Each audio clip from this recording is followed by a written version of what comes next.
नमस्ते बच्चों, एक और पाठ के साथ आपसे जुड़ रहा हूं मैं। वीडियो शुरू करने से पहले मैं आपसे ये जरूर बताना चाहूंगा आपको कि अगर आपको ये वीडियो अच्छा लगे, आपके लिए लाभदायक हो, तो अपने मित्रों को ज़्यादा से ज़्यादा इसको शेयर करें और सब्सक्राइब करना ना भूलें, जिससे कि आपके लिए मैं और ऐसे वीडियो बना सकूं। अब मैं आपको ले चलता हूँ पाठ की ओर। जो आज का हमारा पाठ है ये है हितोपदेश नामक ग्रंथ से लिया गया एक कथा आपके सामने संकलित की गई है।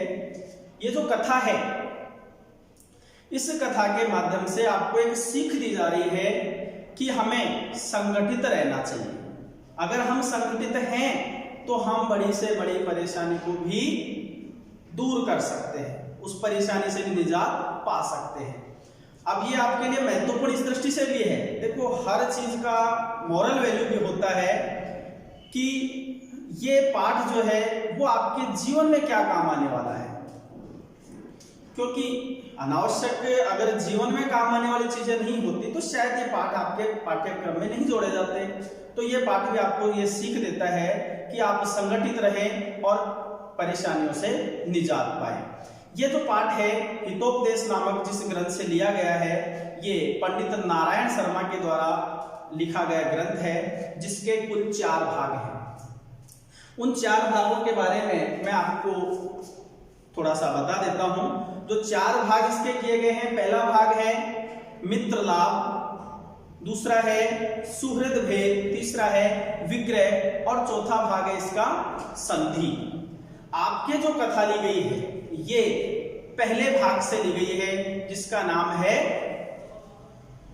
मित्र लाभ। अब बच्चों आपको मैं इस पाठ की ओर ले जाता हूं कि इस पाठ के अंदर क्या कथा बताई है जो आपके लिए उपयोगी हो सकती है, आपके पाठ्यक्रम में जोड़ी गई है। पहले मैं इस पाठ को आपके सामने रखूंगा, उसके बाद में पाठ से जुड़ी हुई जो महत्वपूर्ण बातें हैं जो परीक्षा की दृष्टि से कि क्या आपके लिए महत्व का है ये पाठ, वो मैं बाद में चर्चा करूंगा।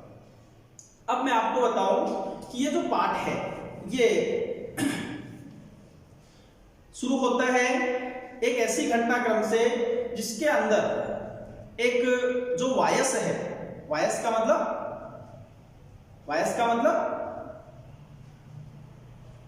कौवा, ठीक है। तो वो जो कौवा है वो बैठा हुआ है और उसने एक शिकारी को जाते हुए देखा।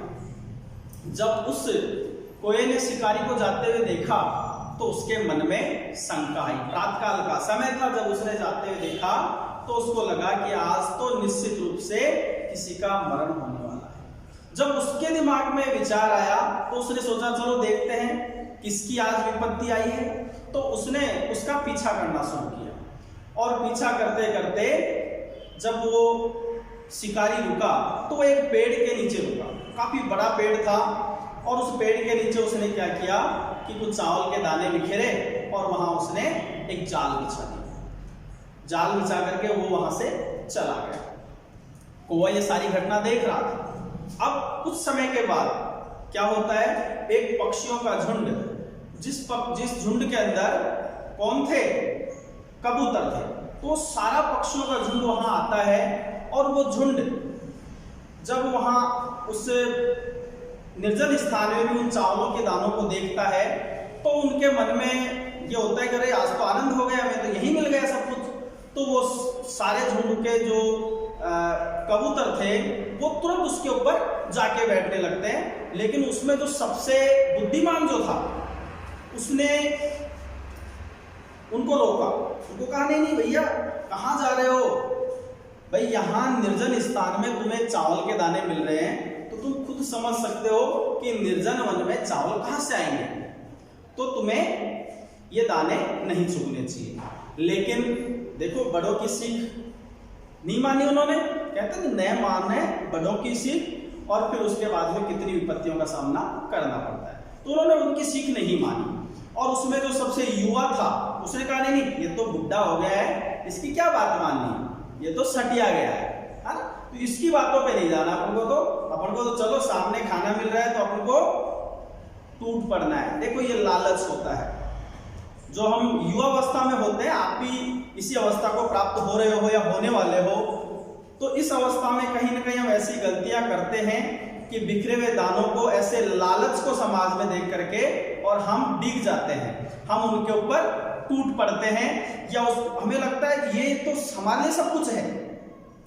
ऐसा ही वहां उनके साथ हुआ और वो उसके ऊपर टूट पड़े। जैसे वो टूटे, चावल खाने लगे, उनके पैर जाल में फंस गए, क्योंकि जाल तो बिछा हुआ था। जैसे जाल के अंदर पैर उनके फंसे तो फिर उनको चिंता हुई। उन्होंने कहा कि जो उनका जो कपोतराज था उनसे कहा कि अब हमें बचाइए। उन्होंने कहा कि मैंने आपसे कहा नहीं था क्या? तो वो सब किसको दोष देने लगे? अब वो उसको दोष देने लगे जिसे युवा कबूतर ने कहा था कि नहीं ये तो बुढ़ा है, उसको दोष देने लगे। लेकिन फिर उस वृद्ध कबूतर ने कहा इसका दोष नहीं है, क्योंकि ये विपत्ति काल में ऐसे ही बुद्धि मूर्ख हो जाती है हमारी, हम वो कार्य कर देते हैं जो हम नहीं चाहते। अब इसके बारे में सोचिए, देखो ये बहुत महत्वपूर्ण बात कही, जब हम विपत्ति में फंस जाएं तो फिर उस विपत्ति के बारे में सोचने से क्या होगा? उस विपत्ति से निकलने के बारे में सोचना चाहिए। तो उन्होंने कहा भाई क्या करें? तो उन्होंने कहा एक काम करो, तुम सब इसके ऊपर यहां लेट जाओ, जैसे ही वो शिकारी यहां आएगा मैं तुम्हें आवाज दे करके और बता दूंगा, तब उसी समय एक साथ सभी ताकत लगा करके और इस जाल को लेकर के उड़ जाना, ठीक है? तो फिर उसने कहा कि ठीक है।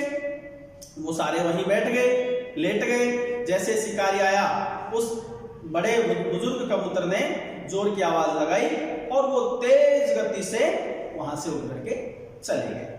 तो ये इस पूरे पाठ के माध्यम से आपको ऐसी जो सीख यहाँ दी गई है कि हमें विपत्ति के समय एक रहना चाहिए, हमारे बड़े बुजुर्गों की बातों को मानना चाहिए, हमें ज्यादा उत्साह में, हमारी युवा अवस्था के जो चंचलता है उसके आवेग में आ करके हमें कोई भी कार्य जल्दबाजी में नहीं करना चाहिए। जो वो भाग है जहां संस्कृत दिया हुआ है और आपको उसका हिंदी अर्थ जानना है, हम वहां चलते हैं। तो शुरुआत करते हैं। आपके सामने यहाँ जो संस्कृत वाला अंश है वो आपके सामने प्रेजेंट है। मैं आपको उसकी जो हिंदी व्याख्या है वो भाग समझाऊंगा। अस्ति गोदावरी तीरे विशाल सालमती करू, यानी कि गोदावरी नदी के किनारे एक बहुत बड़ा सालमती का वृक्ष था। नाना दिग्देशागत रात्रो पक्षिणो तत्र निवसन्ति, नाना दिग्देशा अर्थात अनेक देशों से आए हुए जो पक्षी थे वो रात्रि को उसी पेड़ पर विश्राम किया करते थे। अथ कदाचित औसन्नायाम रात्रो अस्ताचल चूड़ावलंबिनी भगवती कुमुदनी नायके चंद्रमसी लखपत नामा वाहे से प्रबुद्ध है। अब एक दिन क्या हुआ, कदाचित यानी कभी, औसन्नायाम रात्रो अर्थात रात्रि के बीत जाने के बाद, अस्तांचल चूड़ावलंबिनी भगवती कुमुदनी नायके, जब चंद्रमा अस्त हो रहा था और किसका उदय हो रहा था? सूर्य का उदय हो रहा था। उस समय एक चंद्रमसी लघुपत नाम का वायस है, एक लघुपतनक नाम का जो वायस था, वायस यानी कोवा, कोए का नाम क्या था? लघुपतनक। तो लघुपतनक नाम का जो वायस था जो बहुत ही प्रबुद्ध था, प्रबुद्ध यानी बुद्धिमान। तो एक प्रबुद्ध जो लघुपतन नाम का जो वायस था उसने क्या देखा? कृतांतमिव द्वितीय आयांतम व्याधम अपश्चत। कृतांतमिव, कृत अंत अर्थात अंत करने वाला, किसको कहते हैं अंत करने वाला? यमराज। तो कृतांत का मतलब है अंत करने वाला, अर्थात यमराज के समान द्वितीय आयांतम व्याधम पश्चत, दूसरे यमराज के समान आते हुए किसको देखा? व्याध को देखा। जब उसको उसने देखा, तम अवलोक्य अचिंत्य, तम अवलोक्य, उसको देख करके, अचिंत्य यानी सोचा, उसको देख करके, और उस कोए ने क्या सोचा? अध्य प्रातः अनिष्ट दर्शनम जाता है। आज तो प्रातः यानी सुबह सुबह क्या हो गए? अनिष्ट दर्शनम जातम, बहुत ही बुरे दर्शन हो गए। भाई शिकारी हाथ में जाल लेकर के जा रहा है तो अनिष्ट दर्शन तो हो ही गए कि आज किसी की मृत्यु होनी है। न जाने किम अनभिमतम दर्शिष्यति, कि आज पता नहीं क्या बुरा होने वाला है। तो अतः तदनुसरण क्रमेण व्याकुलत चलता। तो ऐसा सोच करके वो उस शिकारी का अनुसरण करते हुए उसके पीछे पीछे चल देता है। आगे घटना क्या होती है, जब वो उसके पीछा करते करते जा रहा था तो वो पहुंचा कहां, अत तेरे व्यादेन तंडुल कणान विकीर्य जालम विस्तीर्णम। जब वो उसके पीछे जा रहा था तो उसने क्या देखा कि उस शिकारी एक पेड़ के नीचे रुकता है और वहां जाल बिछा के और उसके ऊपर क्या डाल देता है, चावल के कण डाल देता है। तंडुल कणा यानी चावल के कण, विकीर्य यानी कि फैला करके, और जाल विस्तीर्णम जाल को उसके ऊपर बिछा देता है। सहचय प्रसन्नो भूत्वा स्थित है, और वो क्या हो जाता है, प्रसन्नो यानी छुप करके और वहां बैठ जाता है। तस्मिन्नेव काले चित्रगिरु नामक कपोत राजस्य परिवार व्यति विसर्पण तंडुल कणान अवलोक्यमास। उसी समय जब वो व्याध अपना कार्य कर रहा था, उसी समय वहां से कौन निकला, उसी समय चित्रगिरु नाम का एक जो कपोत राज था, कपोत यानी कबूतर और राज यानी सरदार, जो कबूतरों का जो सरदार था वो अपने पूरे झुंड को लेकर के वहां से जा रहा था। सह परिवार अर्थात अपने पूरे परिवार के साथ में वियति विसर्पान तान तंडुलकान, वहां से निकलते हुए विसर्पान यानी फैले हुए, तंडुलकान यानी चावल के कणों को अवलोक्यमास यानी कि देखा। ततः कपोत राज तंडुलकणम लुब्धान कपोतान प्रति आहे। जब उसने उनको देखा तो बाकी कबूतरों ने देखा, स्वाभाविक बात है।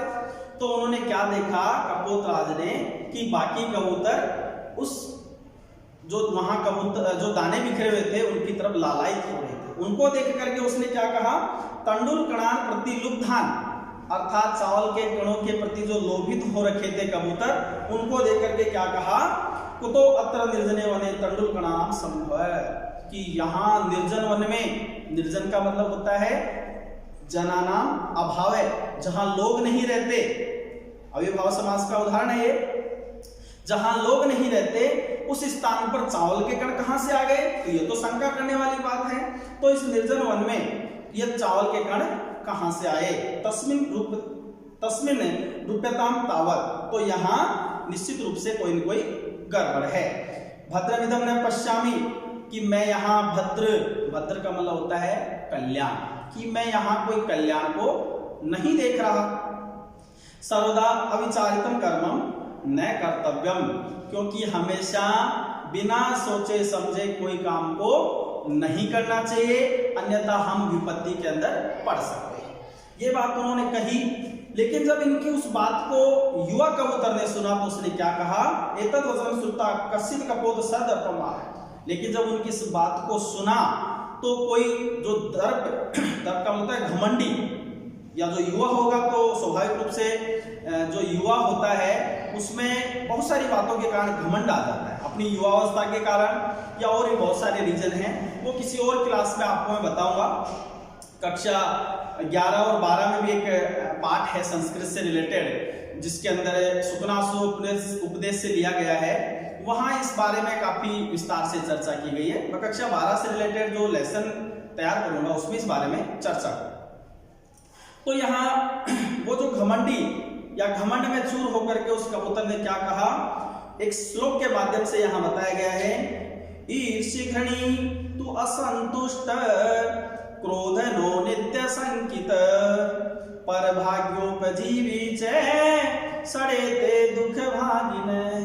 क्या बताया उसने कि 6 प्रकार के लोग संसार में हमेशा दुखी ही होते हैं। अब बात तो सही है, लेकिन उसने तंज किसी और पर कसा, जिस पर कसा था वो सही नहीं था। तो आइए आपको बताता हूं कि किन किन व्यक्तियों के बारे में कहा है।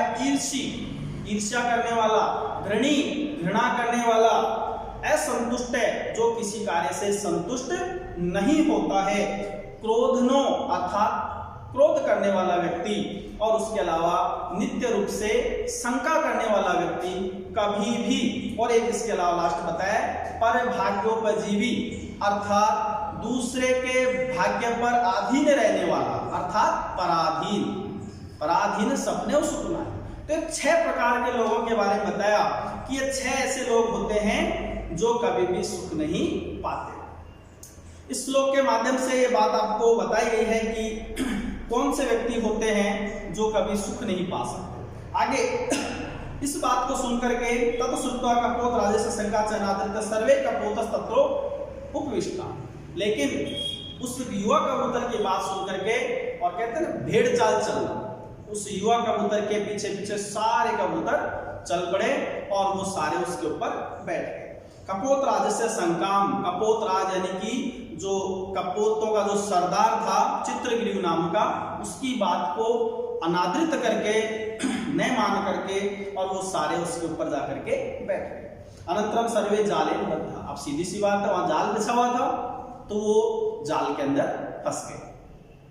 जब वो जाल में फंस गए तब फिर क्या हुआ, ततो यस्य वचनात् तत्र अवलंबिता तम सर्वे तिरस्कुर्वन्, जिसकी बात को सुन करके ततो यस्य वचनात्, जिसके वचनों को सुन करके अवलंबिताम, अवलंबित हुए थे, जिसके सहारे से वहां पहुंचे थे, सारे लोग है ना उसको क्या करने लगे, तिरस्कुर्वन्ति, उसका तिरस्कार करने लगे। देखो संसार का नियम है, जब तक आप अच्छा करोगे आपकी प्रशंसा करते रहेंगे। आपने एक भी गलती करी तो आपकी 99 जो अच्छाइयां हैं सबको भूल जाते हैं। यही यहाँ हुआ, उस कपोत की बात को जब खाने के लिए जा रहे थे तब तो हाँ हाँ हाँ, और जब ये हुआ किसने हमें परेशानी में डाल दिया तो उसको गालियां देने लगे। इसके बाद में तस्य तिरस्कारं श्रुत्वा चित्रग्रीव उवाच, उसके तिरस्कार को सुन करके और चित्रग्रीव ने क्या कहा, चित्रग्रीव कौन, कपोतों का सरदार, उसने क्या कहा, नायम अश्च दोष है, कि इसमें इसका दोष नहीं है। क्यों नहीं है, तो उसने कहा विपत काले विस्मय एवं का पुरुषस्य लक्षण, अर्थात जब विपत काल होता है, विपरीत काल होता है, परेशानी का समय होता है, तो जो कायर पुरुष होता है वो क्या करता है, विस्मय एवं करता है, अर्थात आश्चर्य ही करता है। विपत्ति के समय जो भी हमारे साथ घटित होता है हम उन सभी घटनाओं को कैसे देखते हैं, अरे ये कैसे हो गया, ये किसने कर दिया। तो हम विपत्ति के समय जो कायर पुरुष होता है उसका यही लक्षण होता है कि वो विस्मय करे, ऐसा क्यों हो गया, जबकि ऐसा नहीं, ये सोचना चाहिए कि इससे निकले कैसे। आगे कहा उसने तत्र धैर्य अवलंबे प्रतिकार सिद्धामास, तो अब हमें क्या रखना चाहिए, धैर्यम अवलंबे, धैर्य का सहारा लेकर के, अवलंबे यानी सहारा लेकर, धैर्य का सहारा लेकर के क्या करना चाहिए, प्रतिकारस्य चिंत्यामास, हमें क्या करना चाहिए, प्रतिकार करने के बारे में सोचना चाहिए। उनकी बातों को सुन करके और इदानीम अपि एव क्रियताम, अब हम जो हैं हमें अब ये करना चाहिए, सर्वे एक चित्ती भूय जालम आदाय उड्डयताम, क्या करो, सारे मिल करके और एक साथ इस जाल को लेकर के उड़ जाओ।